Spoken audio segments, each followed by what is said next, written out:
Buen día a todos y a todas participantes. Bienvenidos a nuestro webinar de Educación, Cambio Climático y Derecho al Desarrollo Sostenible.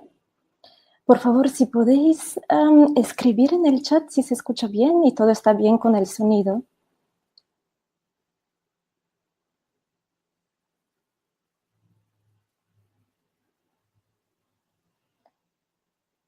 Perfecto. Entonces podemos empezar. Mi nombre es Lili Lieva, de Soluciones Prácticas América Latina. Y I have the pleasure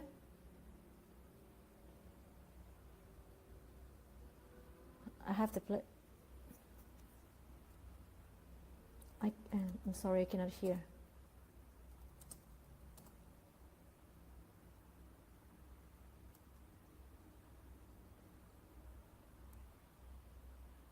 I have the pleasure to in the researchers and the professionals in the preparation of the national plans to adapt to climate change in the region of Latin America and the Caribbean.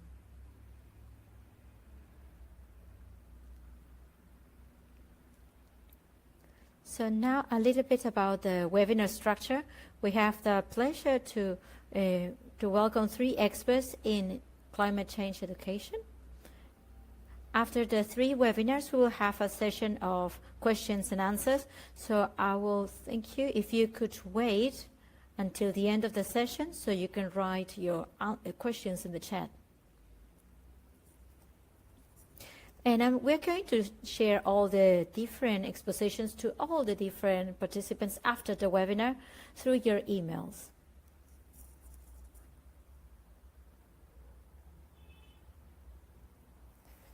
With this webinar, we want to focus on the education. We want to focus on education. That is very important for the climate change. In regards to this, we want to promote a clear agenda about education with the objective to include it to the planification of climate change, especially in the national plans that want to be adapted, in order to promote different behaviors that allow to move towards models of sustainable development. So we can have a new generation of citizens that are well informed about climate change. This webinar will have different advances about the regional agreements in order to protect the different access to education, also the public participation, and also the access to justice in environmental issues. Additionally, we will have the initiative of climate change for the sustainable development.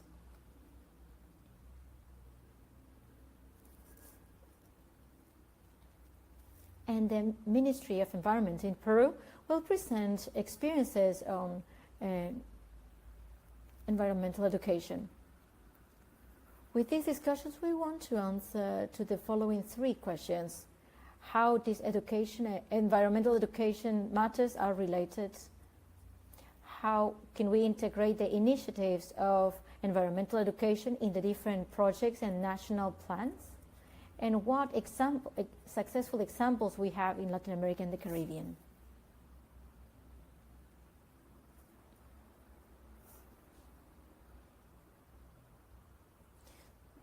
So in order to talk about these topics, we have invited 3 experts.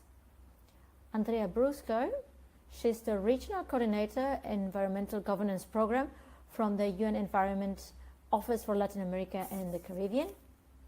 Astrid Hollander, specialist in the education sector from the United Nations Organization for Education, Science and Culture, UNESCO in San Jose, Costa Rica.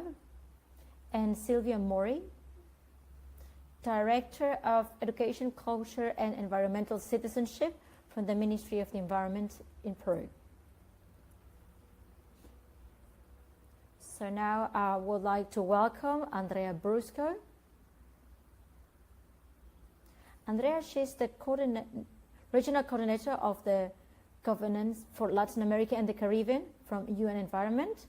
She's a lawyer with specialization studies in international relations.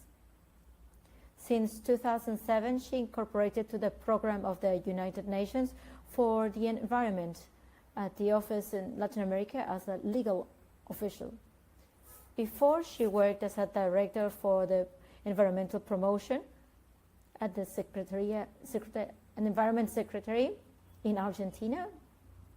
She also worked as a coordinator, as a national coordinator in the national program and she was also professor at the University of El Salvador in Buenos Aires, Argentina. Andrea, she will provide an introduction about rights of access to information, public participation, access to justice in regards to environment, and the different challenges to implement the national agreement. In a few moments, Andrea will be here.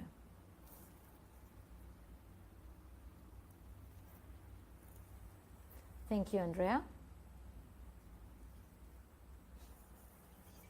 Good morning. I would like to know if you could hear me. I know that everything is working pretty well and I can start my presentation. Well, great. Well, thank you very much. I'm going to be checking the chat.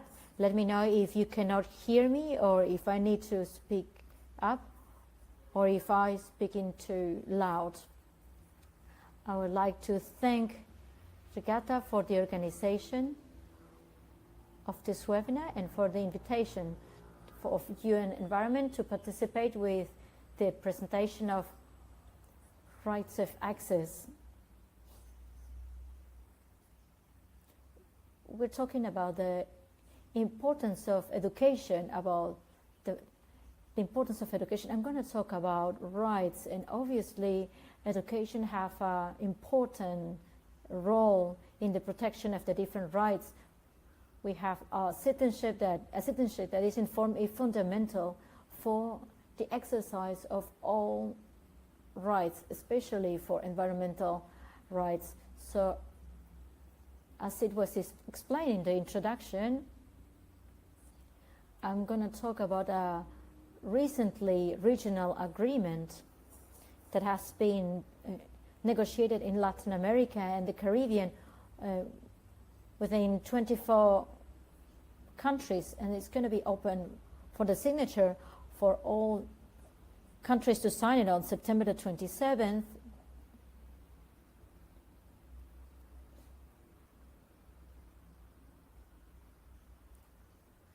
So the agreement, the Escazú Agreement, that's how it's known, because the title is quite long, is the Regional Agreement of Latin America and the Caribbean about the access to information, public participation, and access to justice in regards to environmental matters. And it's known as the Escazú Agreement because it's a place close to Costa Rica, close to the capital, where the last meeting was held. That was on March 4th of this year. After 6 years, it was a process that started in 2012, where a group of 10 countries from the region, they signed a regional declaration that started the process of discussion about having an agreement, a legal agreement. So for those, that is called Principle 10. For those who understand it, well, Principle 10 is known, it's kind of like a symbol that is linked to the environmental matters. So we're talking about the Declaration of Rio de Janeiro of 1992. It was kind of like the first summit about environmental and development, where different principles are there. And the Principle 10 means that the best way to deal with the environmental issues is with the participation of all the interested parties, and that the countries or states need to provide laws that ensure the access to information, the public participation, and also the access to justice. These are the three objectives of Escazú Agreement that, as we were telling, it was adopted on March 4th of this year.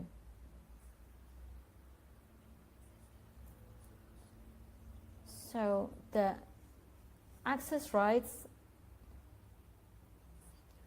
are a principle that started in Rio de Janeiro and also is in the different laws of our countries. But until the Escazú Agreement didn't have a regional framework that it was linked. Well, this agreement establishes the objective principles and also regulates each of these three aspects that are the access rights, with an inclusion that hasn't been seen before and has to do with the close relation between human rights and also environmental rights, which is a clause that is linked to the protection of the rights of the human rights defenders in regards to environmental matters. Another characteristic that is important and it's relevant to education is that the agreement, though it establishes obligations and concrete commitments by the states, it emphasizes on the creation of capacities and in the cooperation, in the sense of understanding that the facilitation of the access to information and public participation and access to environmental justice, requires a preparation by the public institutions and private institutions and from the citizenship so it can be effective. So the creation of capacities and cooperation between countries or states in the region is one of the characteristics of this important agreement.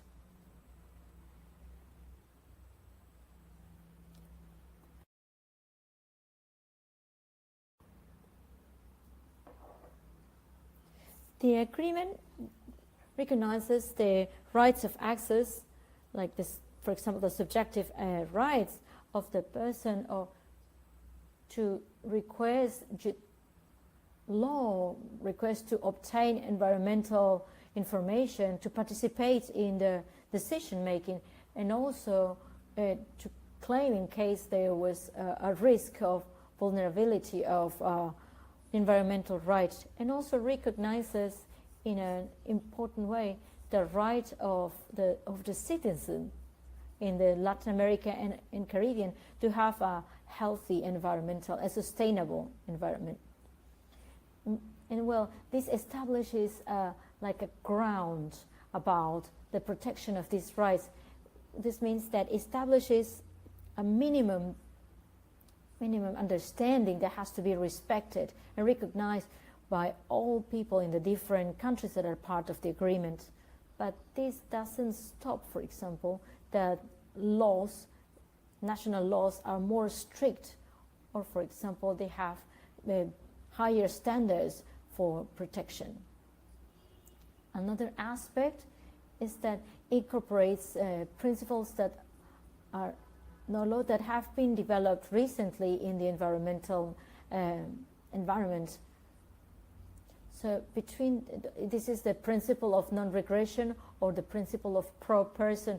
In the case of doubt in regards of how to apply these laws, we have to be always in favor about the role that is protecting the rights of people, and also the principle of non-regression in the sense that the environmental standards cannot go back. Once you establish some standards to protect the environment, you cannot go back to something that offers less protection. As we were explaining before, one of the characteristics of this agreement is that it recognizes the situation of individuals and groups and in vulnerable situations. This is very important in the region because unfortunately we're talking about a scenario that when environmental rights are being vulnerable. For example, the case of the defenders of human rights in regards to environmental matters, that's one of the cases. Unfortunately, in our region registers a higher number of murders, and also murders of those people who are actively defending the environment. And this regional agreement, it takes note of this, and therefore it tells the countries to promote and to protect and respect and facilitate the exercise of these rights from these environmental defenders, and also establishes different obligations to the states in regards to access to information. That's one of the first rights. That's the one that offers the possibility of the citizens to understand what is happening in their environment, and also regulates the access to justice. As we were explaining before, the capacity building and the cooperation between states is also one of the central principles of this agreement. I'm going to stop a few minutes on this part, that is the human rights defenders on environmental issues, because of what I was explaining before, which is that the increasing and alarming number of human rights defenders that are being attacked. So in this agreement, in Article 9, and maybe it should be noted and also recognized the important labor that they have had during the whole process of negotiation, the representatives and also the participants from civil society groups. In regards to the methodology for the negotiation, the agreement had official delegation from the different countries that are part of this declaration that started this process, but also 2 representatives that were chosen by the public. So, and the representatives from the public have led and have insisted until the last stages of the negotiation to include a special clause that is linked to the defense of human rights of the environmental defenders. So this Article 9 in the Escazú Agreement establishes that the countries need to adopt measures to create a good environment for the exercise of the rights of environmental defenders, so they can protect them. It's a proper environment and a safe environment, so they can act without any threats, restrictions, and feeling safe. They have to adopt appropriate measures and effective measures to recognize, to protect, and to promote their rights. And they need to adopt appropriate measures, opportune measures, to prevent, investigate, and also to protect in case of threats to these environmental defenders.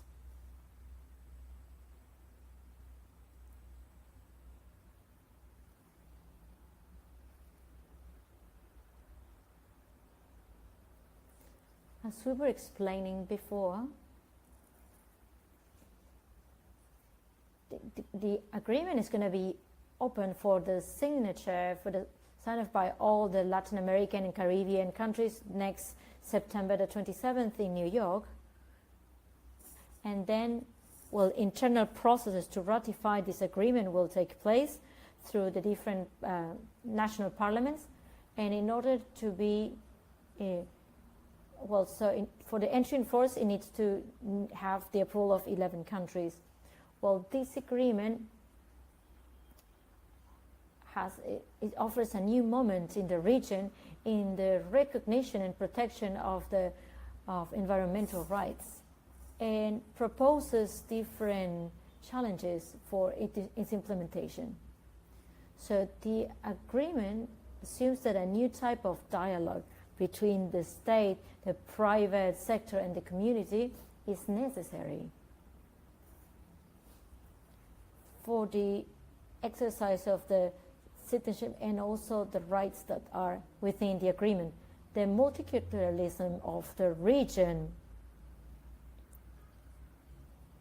it has some challenges for the implementation of this agreement, especially because this agreement,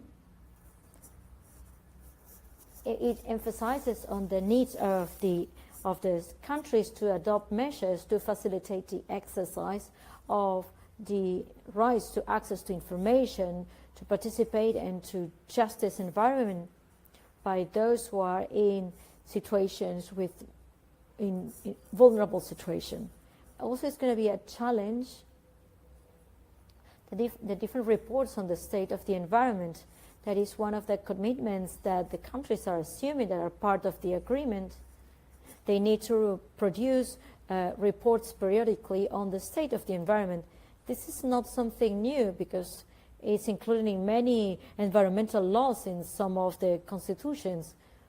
But without a doubt, it's established through the agreement that there's a requirement about the scope of these reports and how the state needs to present the information so it's accessible and can be understood by the public and allows the public to understand the real state of the environment, what are the threats on the environment, and what are the measures that can be adopted to prevent, maybe to answer in case of damages to the environment.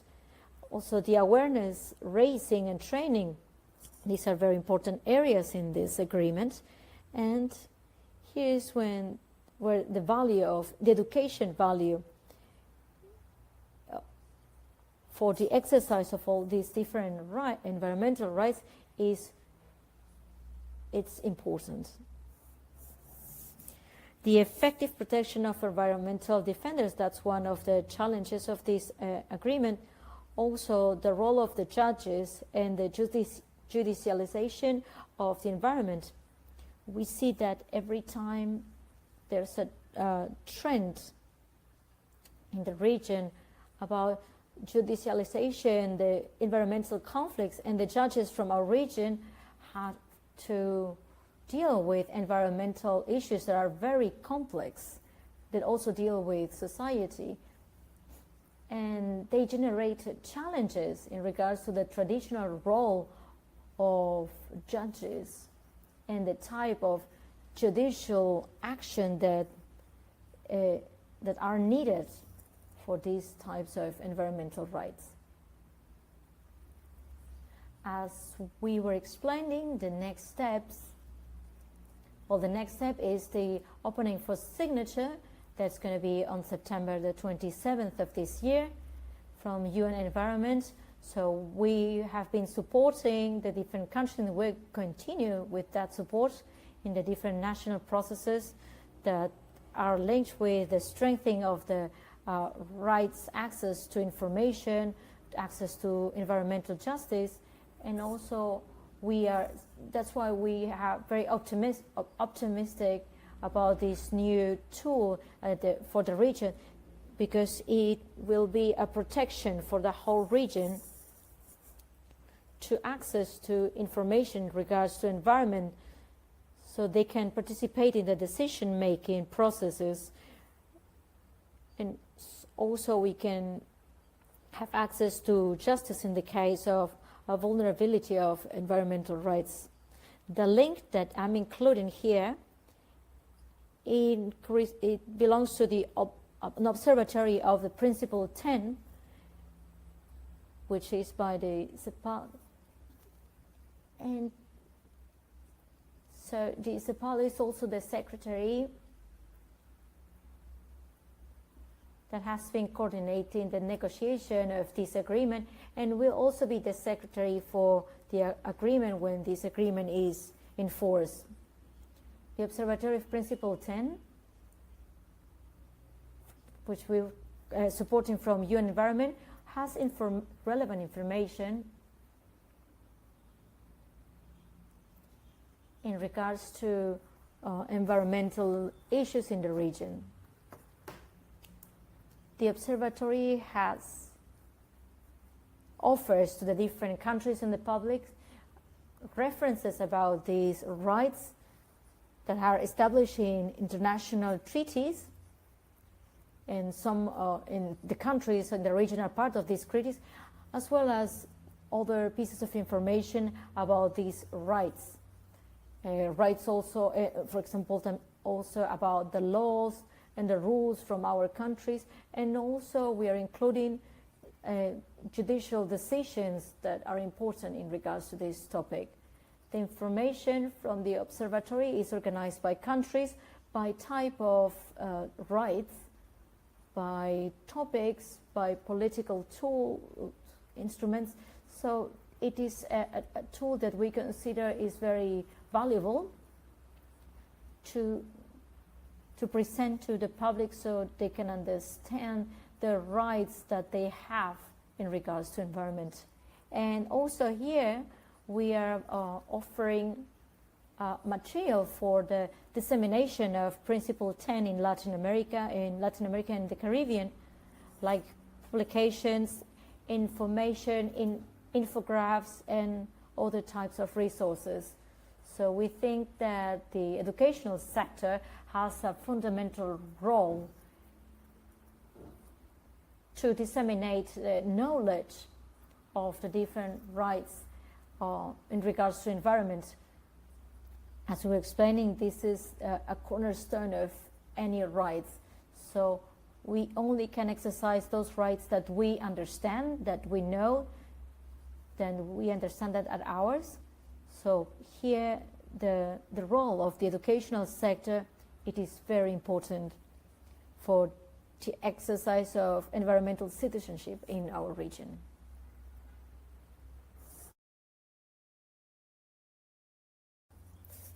So with this, I finish my presentation for the moment. So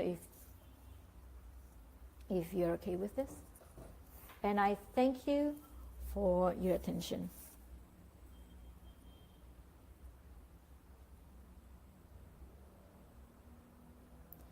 Thank you, Andrea, for the excellent presentation and for providing a look about the advances, about the challenges, about the implementation of the regional agreement, and also to talking about the important role of the educational sector. Thank you again. And now,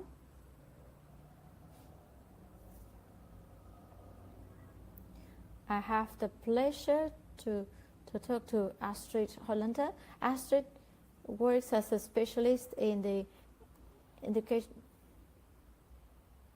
and as the United Nations Organization for Education, Science and Culture in San Jose de Costa Rica, and she has a lot of experience in the office in Latin America, in Mexico, the Latin American office in the Caribbean, and also in the office also for the Pacific. Astrid, she did her postgrad studies in anthropology in New Zealand and Germany. So Astrid, she's going to present about education and climate change for sustainable development. Thank you very much. And Astrid is here.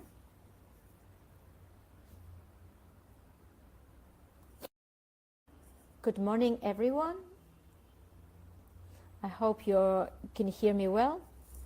Before I want to thank PNUD and Practical Action for this opportunity to talk with you about the importance of education on climate change, and also to present some tools and initiatives from UNESCO that can be interesting for you.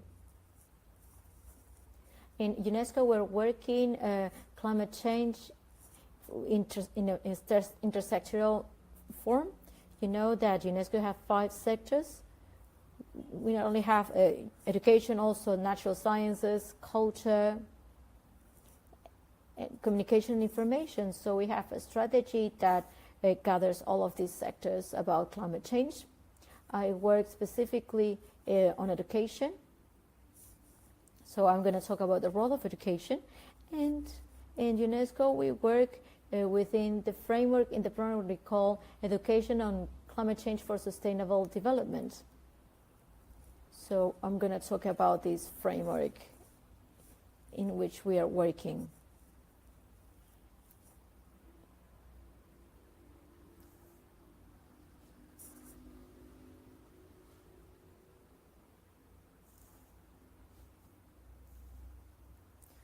So I think within the people who are participating in this webinar, it's not necessary just to convince you why education is so important about climate change, but still I'm gonna talk about some points here that we consider that are very important about education. Well, education is just to help people understand the causes and effects of global warming today. So with a focus on about the dissemination of the knowledge about climate change, also to facilitate changes in attitudes and behaviors towards more sustainable lifestyles to help reduce the security of future climate change. So that refers to mitigation skills. And because we're talking about skills about lifestyles, daily lifestyles, also we have to change attitude and our behavior. For example, the people who are approving the different policies, or for example, different in the private sector like companies. And also a third is to prepare people to adapt to the changes entail or that will lead to climate change. We're talking about adaptation skills. Understanding the climate change is a reality today, and it's going to be with us for a long time in the future. And how are we living in these situations?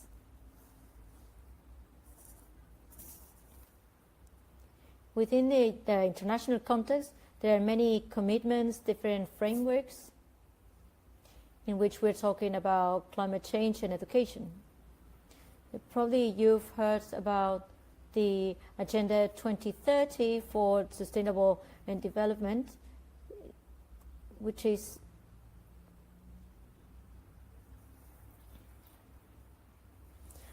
the different actors, the civil society and private sector, with a new agenda since 2015.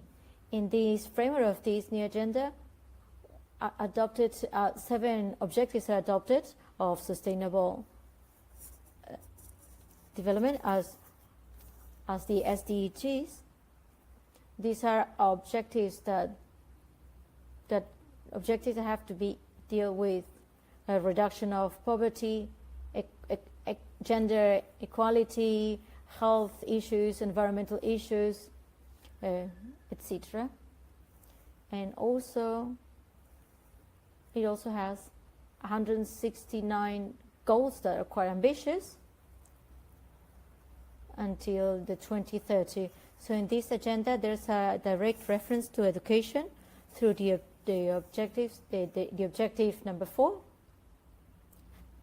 And this is one goal that is talking about the education for the education. So for 2030, we need to guarantee that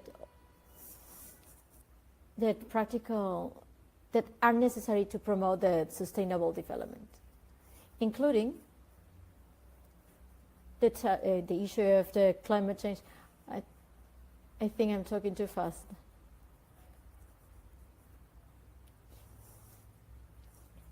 Then we have the SDG 12, which is in regards to responsible consumption. And in the goal 8, they are talking also about education as well, that they say that they need to understand that all people, they need to have information and knowledge to understand sustainable development, and the different lifestyles, they have to be in harmony with nature. And also there's another goal in regards to climate change, to reduce the human impact on this change. And so in the goal 3, it says improve education, awareness, and human and institutional capacity in relation to mitigation climate change, adapting to it and reducing its effects and early warning. This is one of the international frameworks that oblige to work on education about climate change. It makes us, as we as educators, we need to work, but also the different states that have signed this agenda for 2030. Then another framework is the Paris Agreement from the 2015, when also they are reaffirming the importance of education, training, public awareness, and participation, the public access to information, etc. And there are 2 articles that refer to a direct reference to education. So these are the frameworks that makes us work on education. And also it recognizes that climate change cannot be faced just through different technologies or laws or regulations, but it needs to go through a change in our behaviors, also in our decision making, and this can be achieved through education.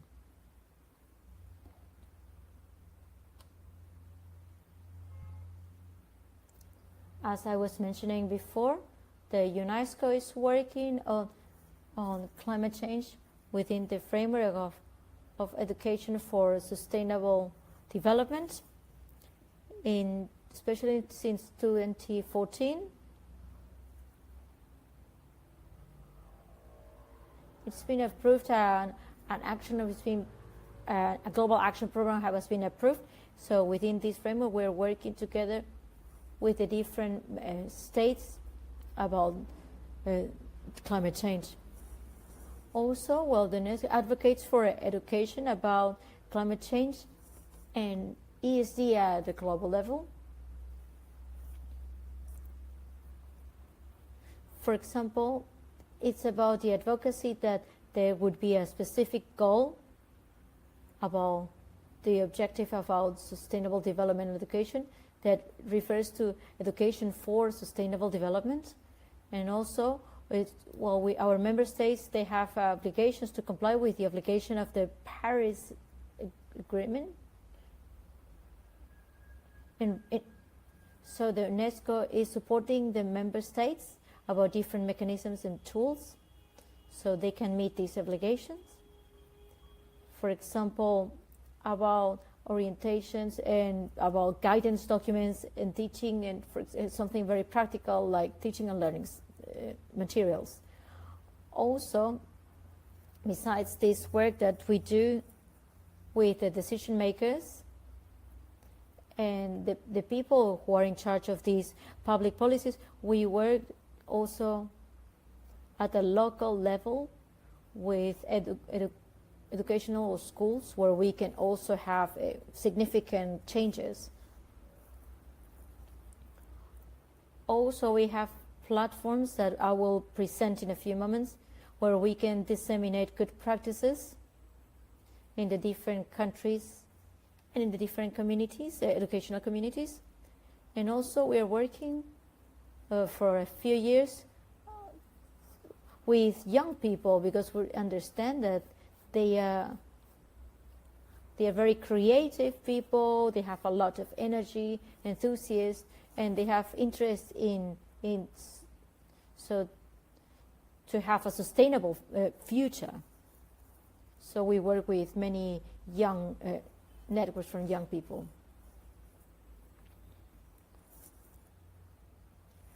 So here we have some examples of materials that you can look for, and maybe you can read them. Unfortunately, the first two, they are only in English. I'm sorry, but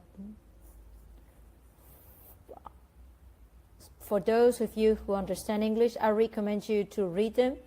It's a course for teachers, for secondary high school teachers, and about how to implement educational processes about climate change. It's an online course that you can take at any moment. You just have to enter this, check this document. Then we have a guide document that is for decision makers. We use it with the UNCC. I don't remember the name in Spanish, but they're in charge of managing the Paris Agreement. So if a guidance, it's about people who are deal with educational matters about climate change. Then we have a guide that I'm going to present it later for schools. So schools, they can take decisions at local levels in regards to climate, and also a guide for educators and trainers, so they can work the 17 SDGs through the education. And I want to talk about that in detail.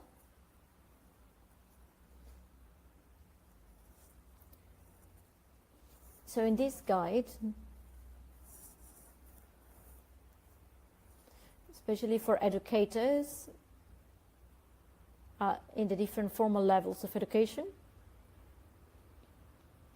they focus on this array of the 17 objectives, the sustainable goals, but there are some that are common. For example, they define some key competences that need to be focused on if you want to train people in order to have the SDGs. For example, they're talking about the systemic thinking that refers about the abilities to recognize and understand the information and to analyze the complex systems, because our world is a system and everything is interconnected. So how to understand these relations. Then also we have competences of anticipation, about imagining or create scenarios that might be possible, or probable scenarios, or desirable scenarios, and how to accomplish them. Also the competence of the normative competence, that is the ability to understand and reflect on norms and values that are in our actions, and also maybe to negotiate, and also then we have the strategic competence, that it refers to the abilities to develop in actions that are innovative to promote sustainability. The competence of collaboration is like working together to offer solutions. The critical thinking, also self-awareness, to understand what are the values in our actions, what is my motivation to live my life, what lifestyle to adopt, and also the resolution of complex problems. For example, climate change is a very, very complex problem, and how to offer a solution, or offer solutions to our impacts, that impacts on climate change in our community. And then also this book proposes learning objectives for the different 17 SDGs. We're talking also about the cognitive area, socio-emotional area, and the behavioral area, about the different thinking tools to understand, and also the different challenges, and the socio-emotional domain that's regarding the different emotional skills. So you can ask people to communicate, to collaborate with you, and also to promote this agenda of sustainable development. And also then we have the behavioral domain that describes all the different competences that are required for the decision making in order to do something. For each of these SDGs, then we have topics. Then we can talk about that in the classroom, and then we have some examples of approaches and learning methods.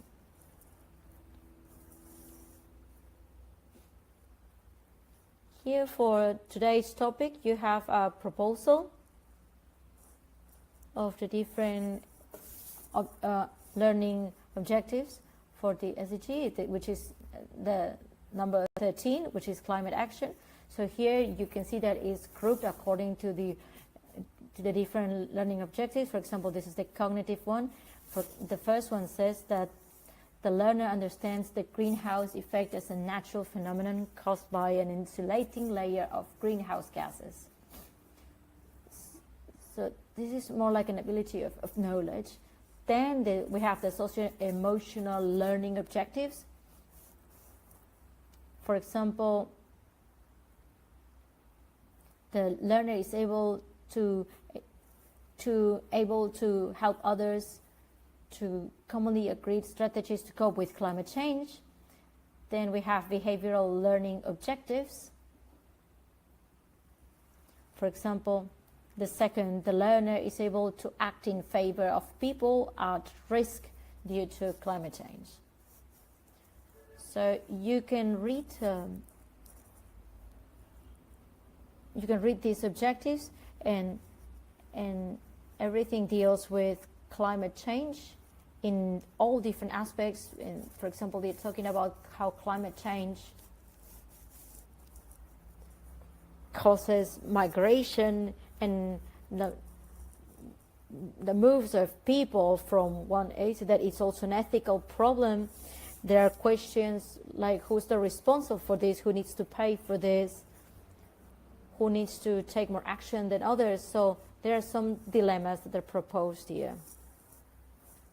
So students have to face this and offer solutions. Then we have here some suggested topics to work in the classroom and some different approaches and learning methods. These are just examples. And teachers here, they need to prepare their own study plan for the classrooms, for the classes. But there are here some suggested topics. For example, like ethics and climate change, migration and exodus, and associated with climate change, and some different approaches that are proposed. Is, for example, to develop a web page, a blog, or maybe to create some campaigns, communication campaigns, and also to have projects, to create research projects. So really it's to promote the learning process, so where students are the center, they are the main actors. It's not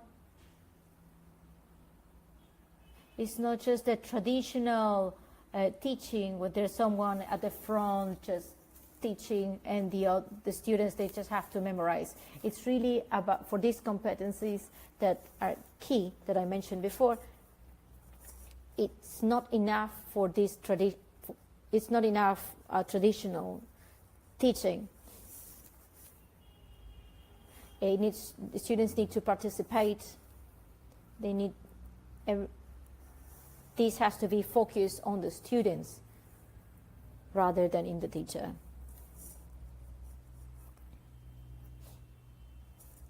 in regards to the work at the different schools, UNESCO works at world level through an Associated Schools Project Network that is ASP.NET. And one of the issues that they work is climate change. In this network, what we do is we do some pilot projects or also pilot materials, and so we understand how we can include the materials or tools and methodologies in the classroom. We also encourage the exchange of good practices. So last year, we implemented a project about climate change. It was implemented in more than 200 educational centers in 25 countries. For example, here we implemented in Costa Rica and another country that I don't remember right now.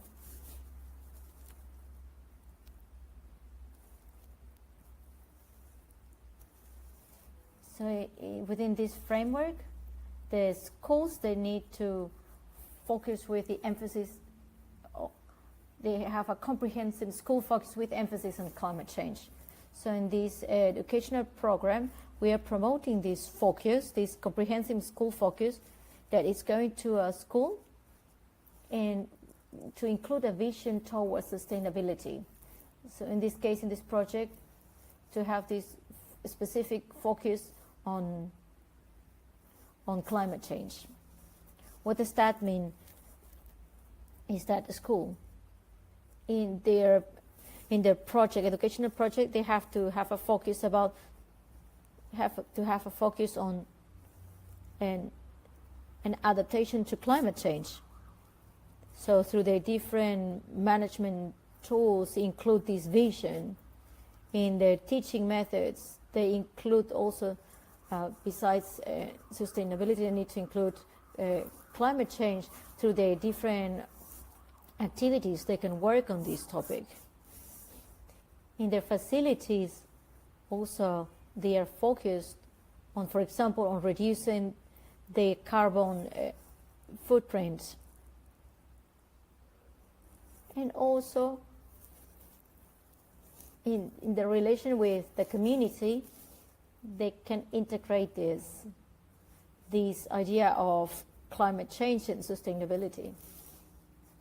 So they can collaborate with the community in a community project, or maybe inviting the community to bring knowledge that maybe the school doesn't have, but and the people from the community can be also provide knowledge. So this teaching, this learning process and the teaching, they are in context with the local problems. So we developed a guide that explains very well how to go to the different schools that want to implement this focus. For example, how to do an initial diagnosis, like to create teams that are going to work on these issues, to develop action plans. And also this guide, you can check it, that it was created with these 260 educational centers at international level. And these people then, they were trained, and then they returned to their schools, and they were training their people. And this guide, so it's very practical, so I hope that you can use it and disseminate it in your countries. Then also we have some links that you can visit to look for more information about some practices that are implemented in different parts of the world and from different UNESCO partners. So we have a website about the Global Action Program, and so we publish here a newsletter. It is called ESD Zoom, about sustainable development. So, and and so you can share information about your projects. Then we have some success stories that really called our attention. I've been asked about to share these different links. I can do it later, so it's a little bit difficult right now, but I'm going to share the different links. We're going to share this presentation, and they have the links here, so you can click on that. So there's a platform called Great Citizens. So where someone can participate here and exchange information with other people, and also understand about individual initiatives, about people like you and me.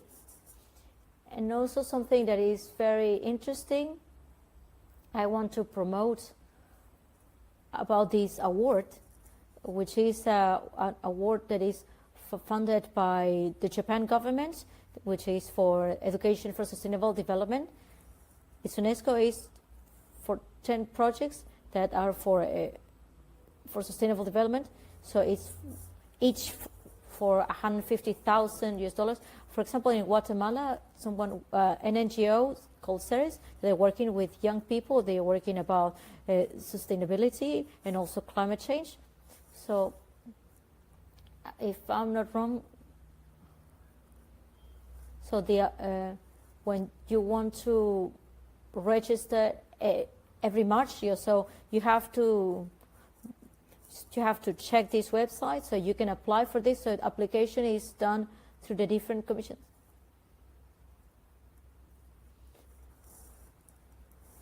So the application is done through the cooperation commissions with UNESCO. Those are entities or liaison offices that have in different countries,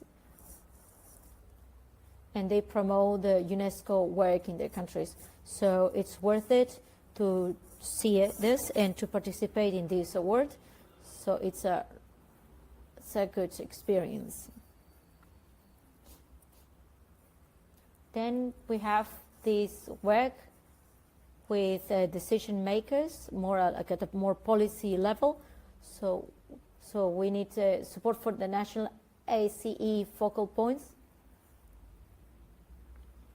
This is Action for Climate Empowerment. This is ACE.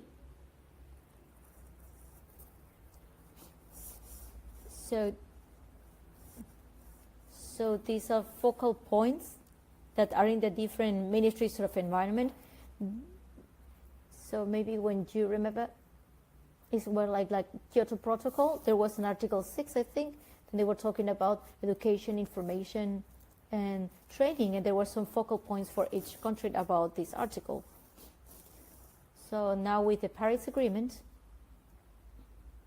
we call it focal points to take action and for climate empowerment. So we have developed some guidelines for these focal points together with the UNFCCC.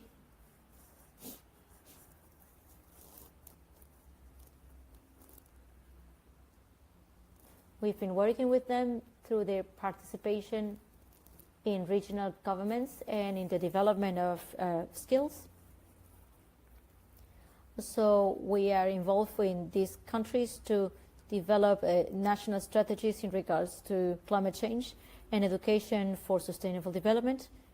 And they have access, obviously, to all these resources, information, and material. And again,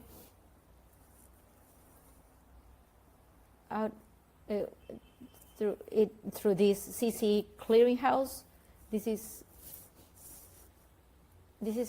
like a document base.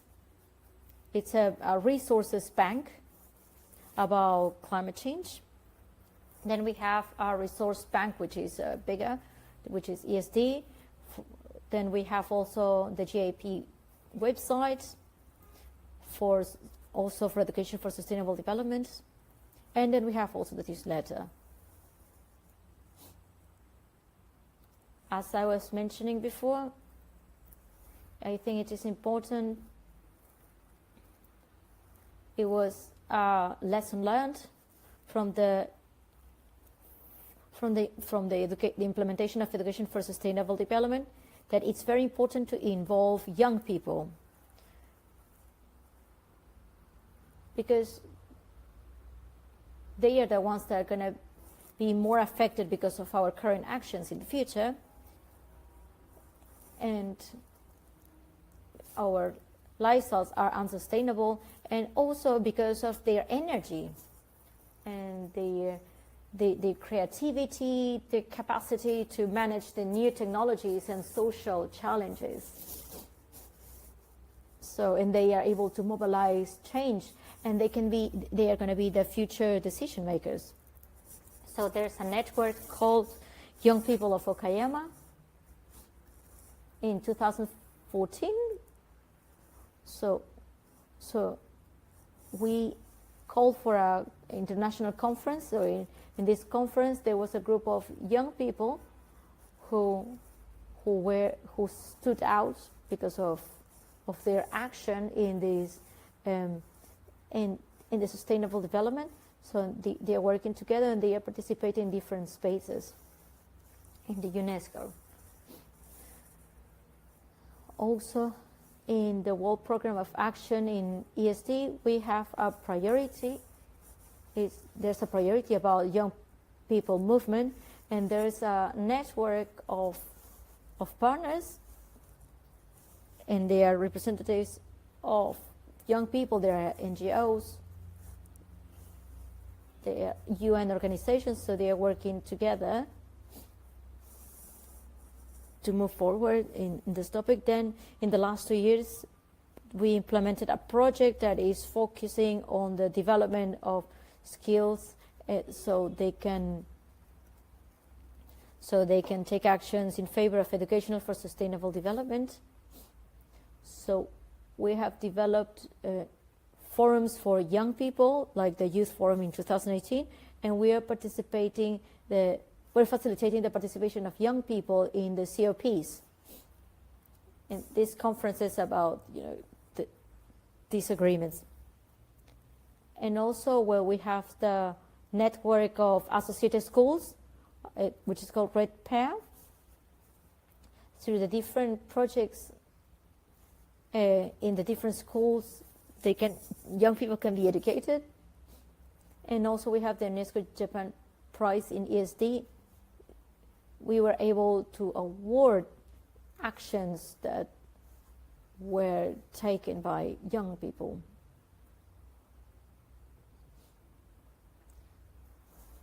So this is all. Again, here's some links so you can learn more, so you can be more involved. We always want to hear your success stories through all the different platforms, so you can share your experiences. So so this challenge about sustainable development, we cannot face this just alone from UNESCO. So we work with your feedback and your stories. So we want to know how you can involve in these different matters. So thank you very much, and I'll be here for your questions after the next presentation. Thank you very much.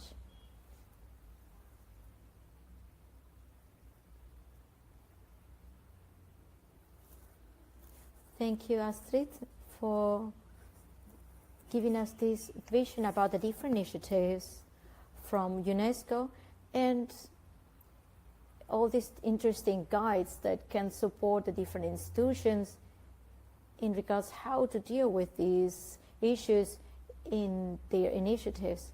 And thank you again for this excellent presentation. So now I have the pleasure to welcome Silvia Vasquez. She's the Director of Education, Culture and Environmental Citizenship from the Ministry of the Environment, Peru. She studied communication science and also sustainable development. She has experience many years in the public sector as a specialist in communication strategy in matters related to intercultural and environment. She has been the representative of the design and the development of campaigns and initiatives in education for social change in the areas of culture and environment in Peru. Silvia, she's going to present about the experiences of education and climate change in Peru. So welcome, Silvia.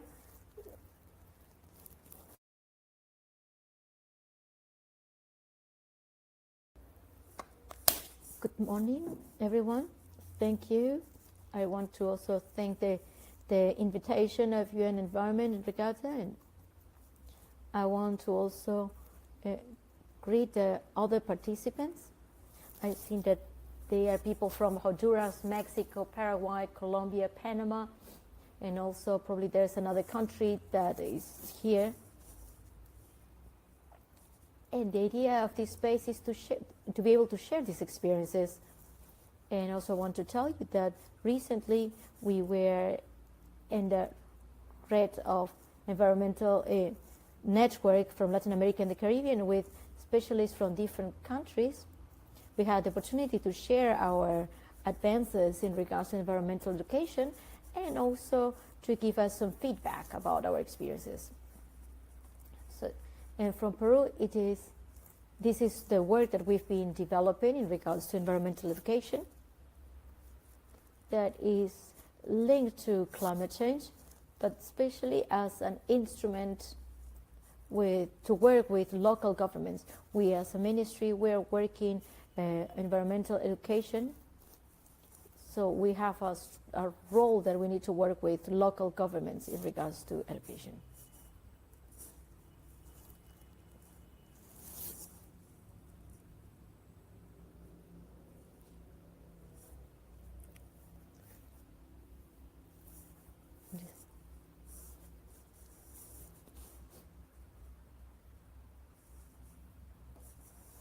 So to start, it's important so you can understand a little bit of the context, not only Peru in regards to climate change. So you can have an idea of this country. So in this graph, it shows a little bit how is our situation in Peru. So we can see that the sources that are contributing more to the emissions in Peru have to deal with the use of the soils, especially in the Amazon forest. So that implies that we have a greater area that is cultivated, and also that there is deforestation. Besides also the use of soils, we have also energy, agriculture, sewage, and also industrial waste. So here from the ministry, well, the biggest problem is in the use of the soils. We have started our works in topics related to solid waste because of what I was telling you before, is because we're working with the local governments. And the importance, so they can develop actions, so they can work on the environmental matters. I don't know if you can hear me better.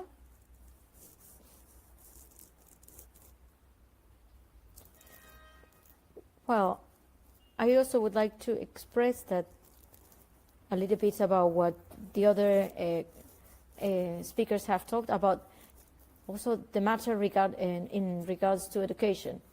So we've been doing some educational environment. It is a process of development of values, of practices, and these are oriented to understand the causes and the consequences of climate change. So also we can define the different measures to fight it. So this is expressing a better conservation and sustainability of our natural resources for a better life quality in the population, especially the population that is more vulnerable. In that context, it is important for us as a country, to have a legal framework. The legal framework gives us the possibility to work on environmental education at all levels, at national, regional, and local levels. So we have here the general law of the environment that was approved in 2005. So in one of these articles, this law is introducing the topics of education, environmental education, and the importance of developing programs that they can incorporate and adopt matters in regards to environment. And also the importance of using education in the formal areas and in the non-formal areas. Another instrument that we have here is the national policy of environmental education, which is proposing the implementation of the general law. So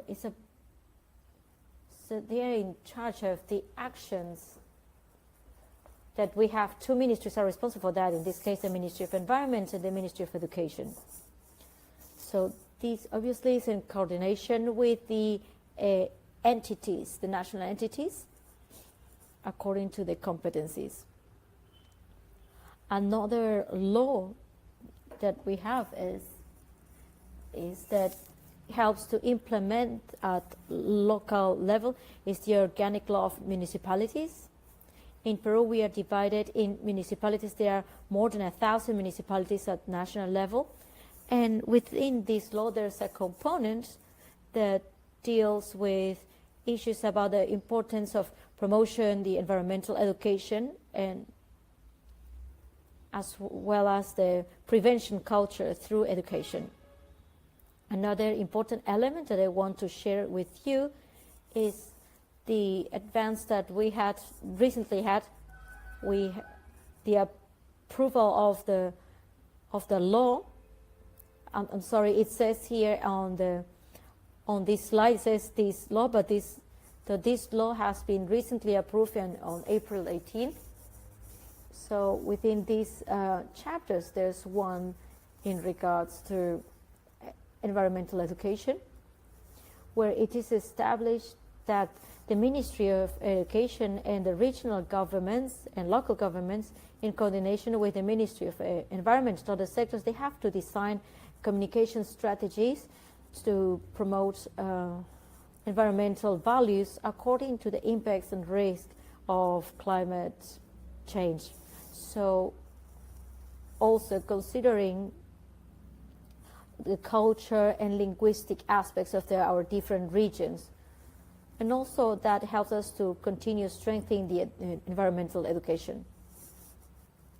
And the last instrument that we have, which is the one that has helped us to land all this environmental education and to delimit the different competencies from these two ministries, is the National Policy on Environmental Education that is in force until 2022.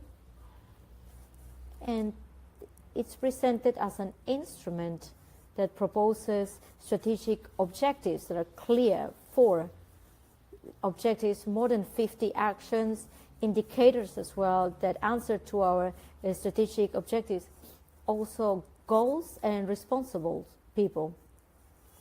As I was telling you, the Ministry of Environment and the Ministry of Education, there's also the local and regional governments, as well as other sectors.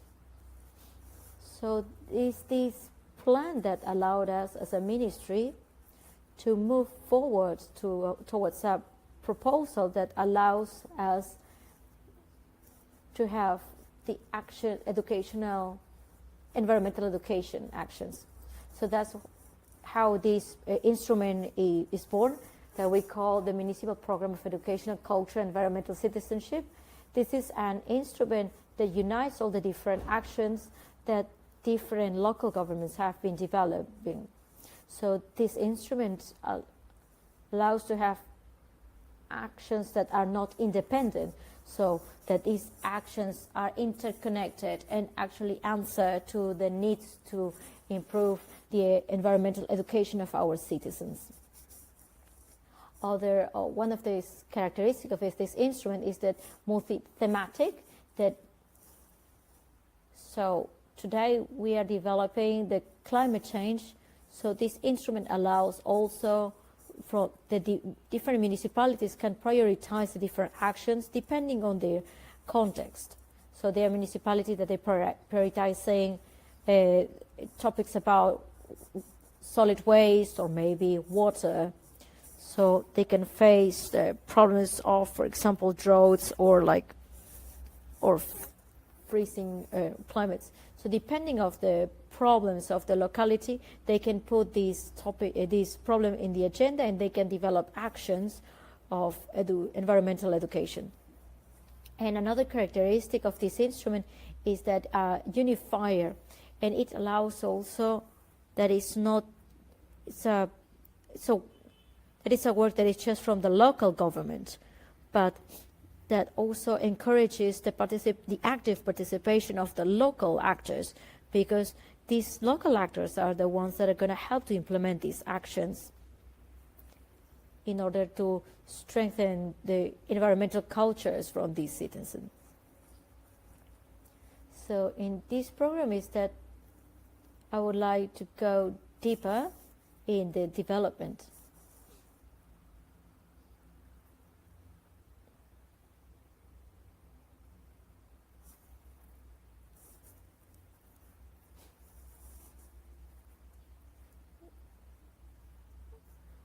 So this program, this instrument that we have, it's the EDUCA program. It has 3 action lines.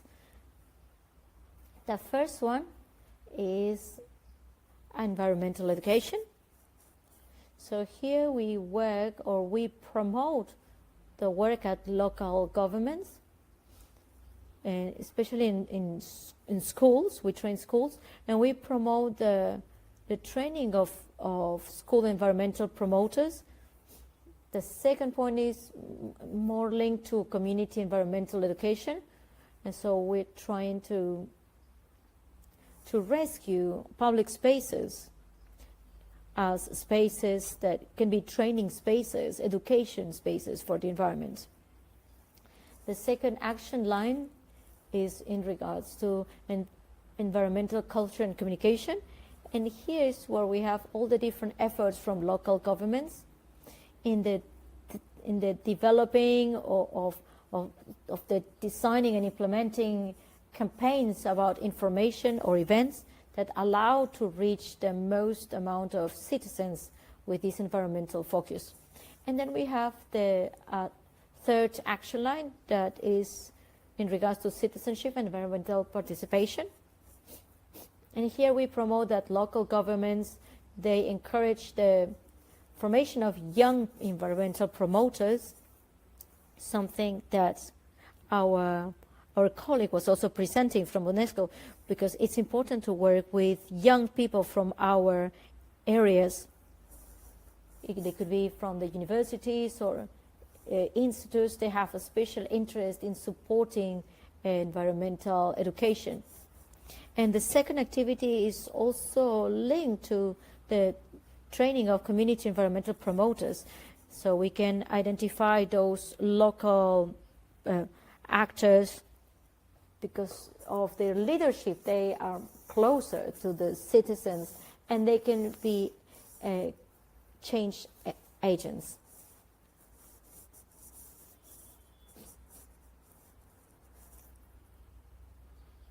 And here we have for you some examples of these implementations that we have been developing at national level.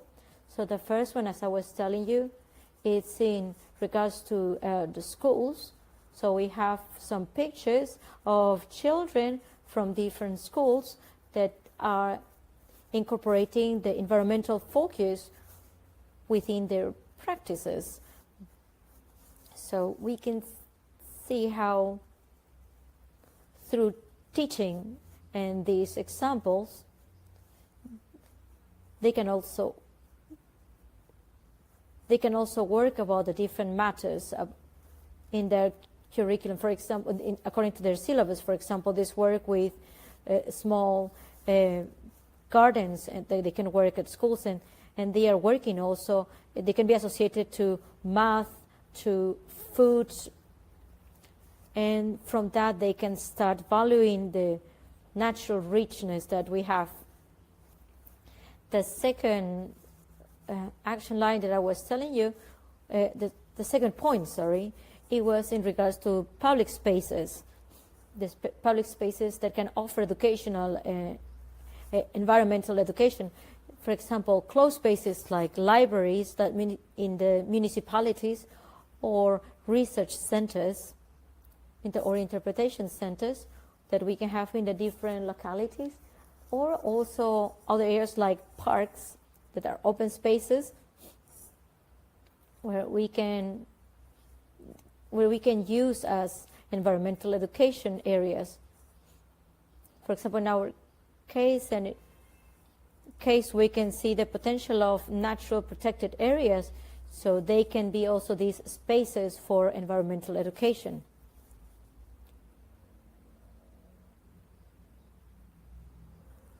With practical examples like locating signage, identifying some species. So in this way, it can help to encourage environmental education at local levels.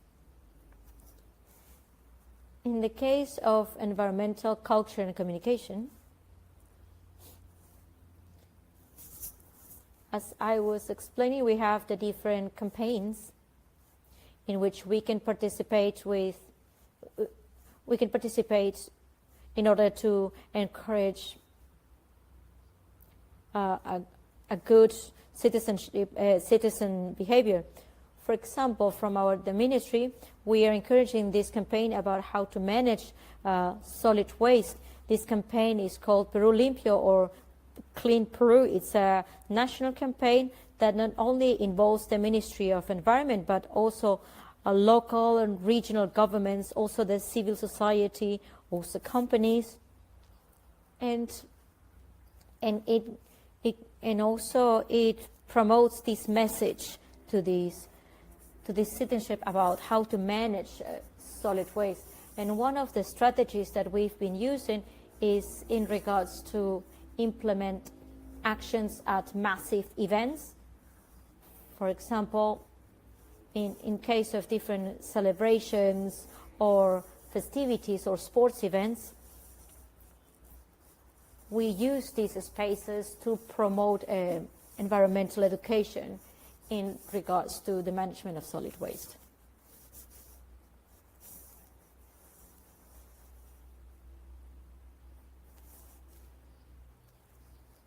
In the action line of citizenship and environmental participation, it's linked to the identification of young environmental promoters in the different areas, because these young promoters, they are agents of change, and they help us to promote environmental education actions so we can work with the citizenship. At the ministry, we also have a program that is called the Volunteer Program that promotes university students or from institutes who are interested in working about this matter, that they get together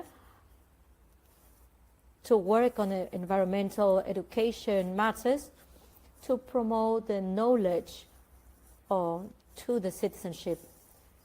So the way we're doing at national level, we do it at local levels.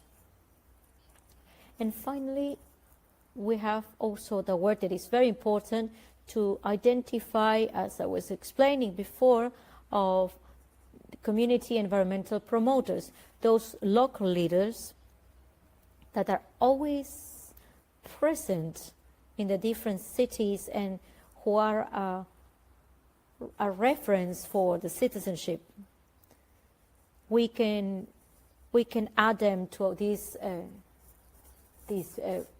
actions, so we can promote environmental education.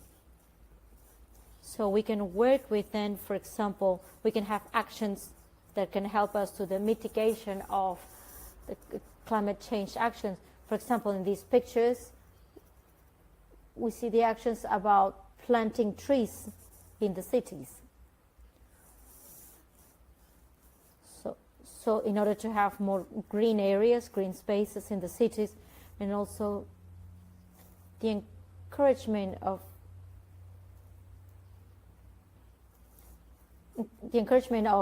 actions from the different localities. So this is the experience that we've been working from the ministry in Peru. So we know that we understand that our different regions, they are working as well, and we are always ready to keep learning and to share our experiences that we have been developing. And we hope that it's going to be of good help to those cities or to those countries that are also implementing matters in regards to environmental education. Thank you very much, and I'm here for any questions that you might have.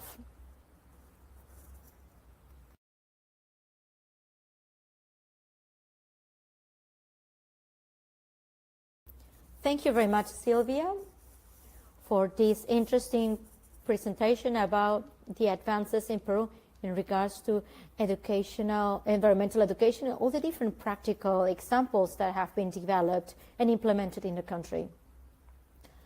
Thank you again. So we are opening the chat for any questions that you might have. So I would like to ask your participants if you can write your questions to the different three speakers, if you can tell who you're addressing to.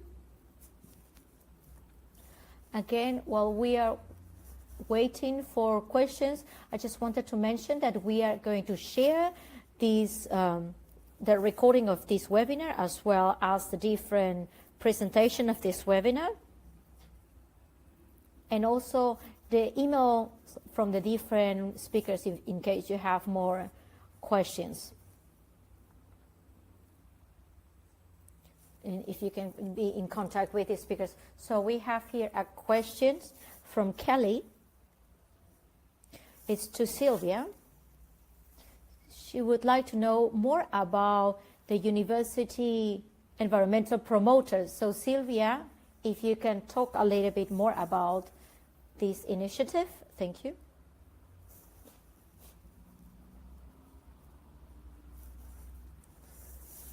Well, thank you, Kelly, for your question. So we've been working since 2015 with with young university people. So this is an initiative from the ministry.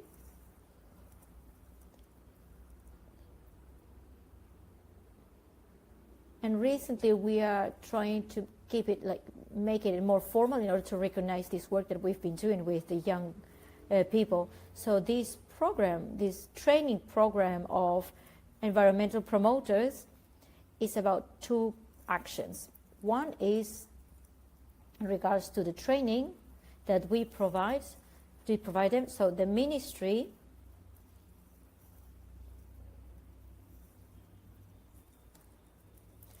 So this program is for 1 year. So these young people, they receive 2 hours training in regards to environmental issues. And they receive this training by specialists from the ministry, so they can reinforce the theory about environmental. And also, additionally to this training, we complement this training with actions, with practical actions. So they can, what they've learned, they can put in practice. And we do it through the different campaigns, educational campaigns that we develop as a ministry in coordination with local governments. So So this young person who enters to this program, he or she develops these two actions. So the training and also the putting into practice. And after that, what we promote in these young people is that what they learned, they can incorporate it in their skills that are being developed according to their careers that they've chosen. Because we understand that in the future they're going to be the decision makers. And they are the ones that they need to incorporate environmental management in their activities they are going to develop in the future. Well, I invite you to visit the website of the Ministry of the Environment. That's www.minam.org.pe. So where there, we also have a tab about these promoting the environment, and so you can learn about this program that trains young people.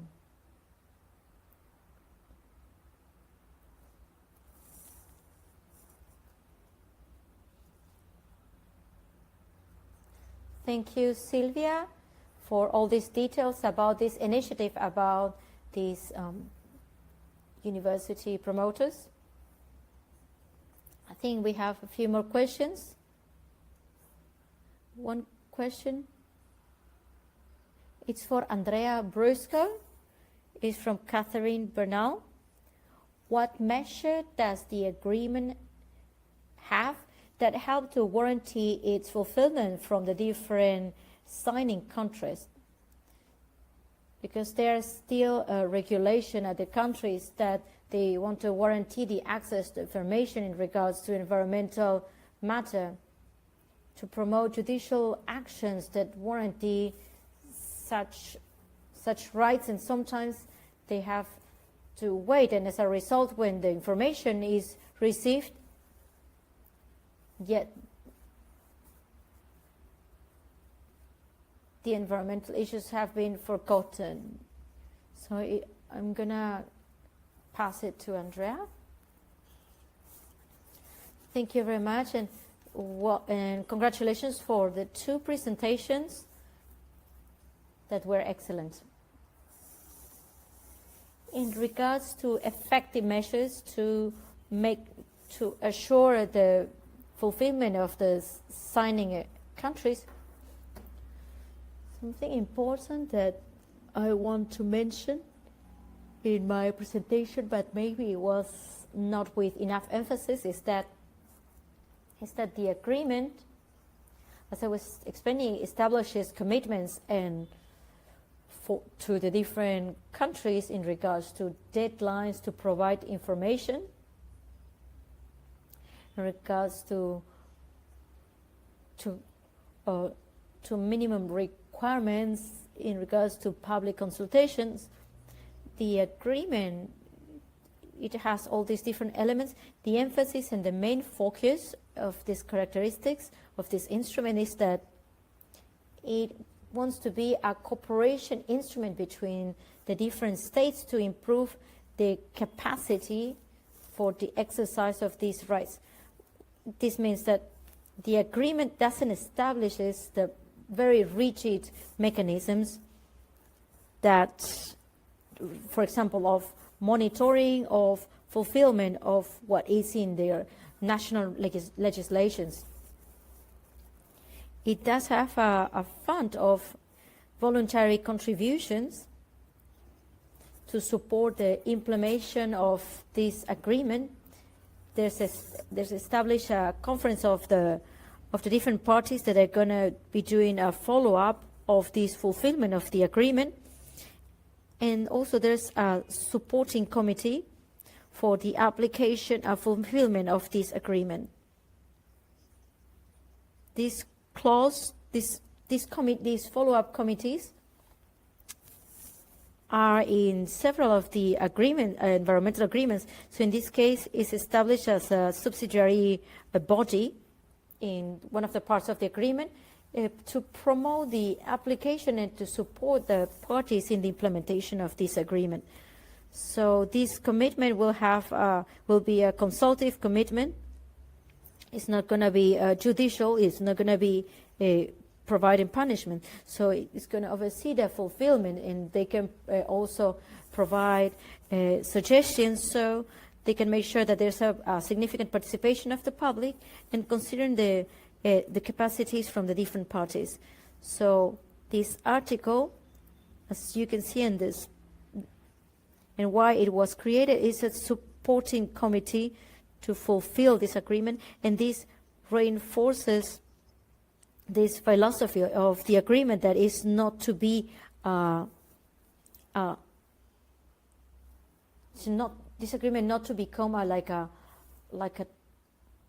strict tool towards the states, but it's just a facilitating tool to facilitate the fulfillment and the improvement of the different capacities of the agreement.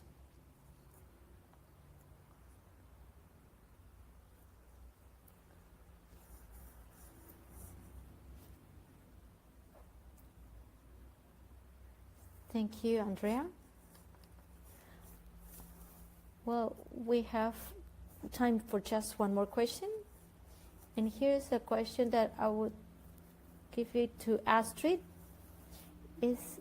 Is from Vania Costa. When you're talking about climate change with the decision makers in regards to the implementation of the programs, there's resistance. Astrid, if you could answer that briefly.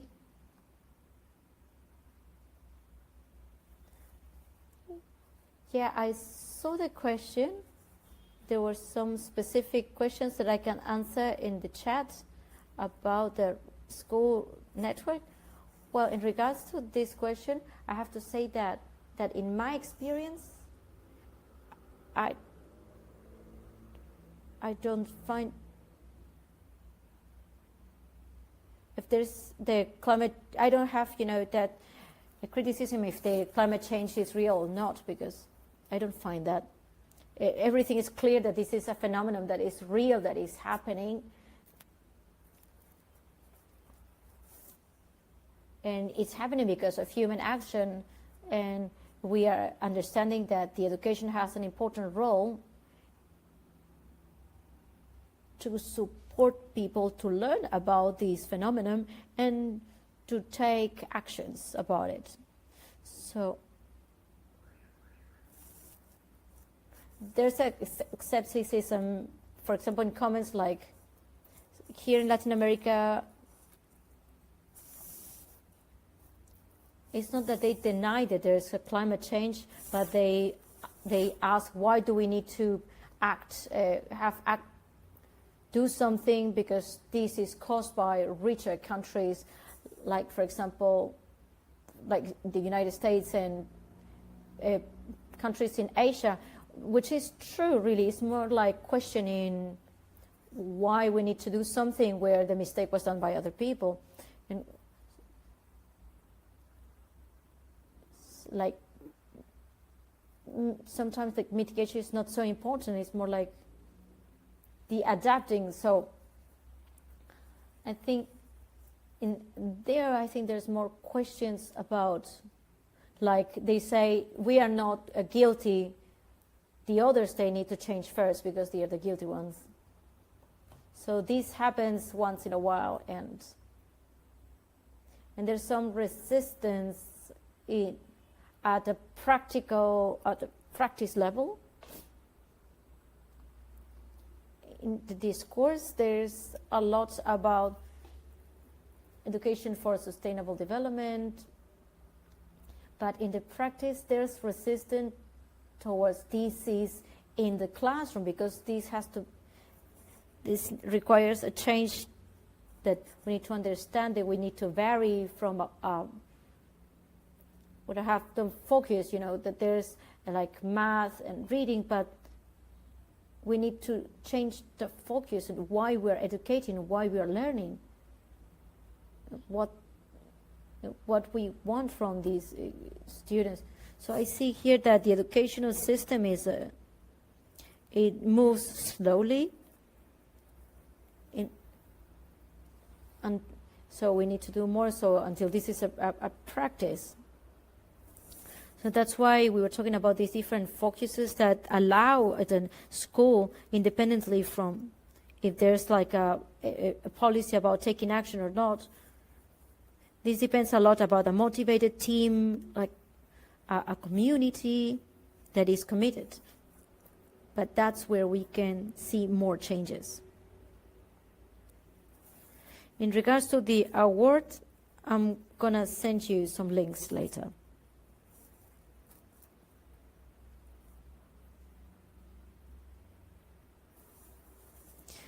Thank you, Astrid. So thank you for your perspective about this complicated question. Well, with this, there are some questions that we were not able to answer. We are going to share the emails of the different speakers, so you can send your questions directly, because unfortunately we don't have time at this webinar. Thank you very much for this, and I would like to thank the different speakers to talk about the legal instruments, the guides, and the practical experiences to focus on the important role of education, environmental education, in order to achieve our goals in regards to climate change. Thank you to the participants for the very interesting questions. We're going to share different presentations and also the record of this webinar, as I was talking before. Also the emails from Andrea, from Astrid, and from Sylvia. Thank you again, and I hope you have a good day. And from Practical Action, and thank you for your participation. Bye.